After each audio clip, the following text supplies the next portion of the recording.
রংপুরে একটি বাসা থেকে অবসরপ্রাপ্ত স্কুল শিক্ষক, তার স্ত্রী ও 2 সন্তান সহ 4 জনের দেহ উদ্ধার করেছে পুলিশ। 22 আগস্ট রাত 11টার দিকে নগরীর কামাল কাছনা মাছুয়াপাড়ার বাসা থেকে এই 4 দেহ উদ্ধার করা হয়।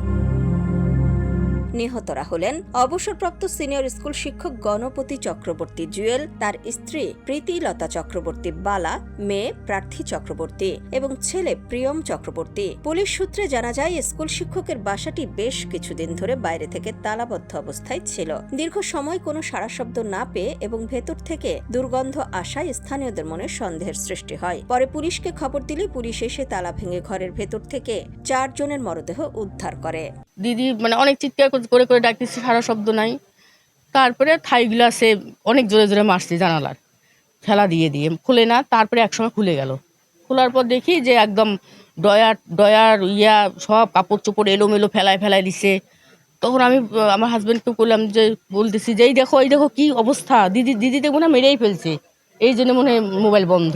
আর ইনি তো শিক্ষিত শিক্ষক মানুষ, ইনি এত সৎ, এত নীতিবান যে উনি কোনো ঝামেলায় কোনো কিছুতে যায় না। রংপুর সিআইডির দায়িত্বরত কর্মকর্তা ইনচার্জ সুমিত চৌধুরী ঘটনাস্থল পরিদর্শন করে জানান, এটা পরীক্ষা নিরীক্ষা করে বলা যাবে কতদিন আগের, তবে আপাত দৃষ্টিতে মনে হচ্ছে ডিকম্পোজিশন দেখে মনে হয় 3-4 দিন আগের। সেখানে যাবার আগে চিলে কোঠায় সেখানে মা এবং মেয়ের দেহ পড়ে আছে, সেটাও ডিকম্পোজ। এবং একটা শোবার ঘরে দেখলাম ওনার ছেলের লাশটা একদম দেওয়াল এবং খাটের সঙ্গে লাগানো অবস্থায় একদম ভিতরে ফেলে দেওয়া। মোট 4 জন। এদিকে শিক্ষক ও শিক্ষার্থী হত্যায় আসামি গ্রেফতার ও দৃষ্টান্তমূলক শাস্তির দাবিতে বিক্ষোভ করেছে রংপুর জেলা স্কুলের শিক্ষার্থীরা। এরকম নির্ঝঞ্ঝাট, শান্ত, ঠান্ডা এরকম মানুষ আমি দেখিনি। স্যার কখনোই কারোর সঙ্গে আমার মনে হয় যে অন্য কারোর শত্রু থাকবে, স্যারের শত্রু নয়। আমাদের নিরাপত্তা দিতে হবে, আজকে 5ম শ্রেণীর একজন ছাত্র জেলা স্কুলের, সে আজকে আমরা কেউ জানি না। ঘটনার জেরে আজ রোববার ভোরে তথ্য প্রযুক্তির সহযোগিতায় সিদ্ধার্থ মুগ্ধ নামে 2 জনকে আটক করেছে পুলিশ।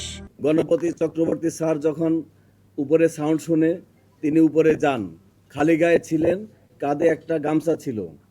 তিনি ওদেরকে উনার ছাদে বসে আড্ডা দেওয়ার ব্যাপারে জিজ্ঞাসা করলে, চ্যালেঞ্জ করলে, ওই 2 জন খুনি, তারা যেটা আমি কথা বলেছি আসামিদের সাথে, আসামিরা তাদের পরিচয় প্রকাশ না করার জন্য, সমাজে তাদের যেন পরিচয় প্রকাশ না হয়ে যায়, তাৎক্ষণিকভাবে ওই স্যারের গলায় যে গামছাটা ছিল সেই গামছা দিয়ে পেঁচিয়ে উনাকে সেখানে।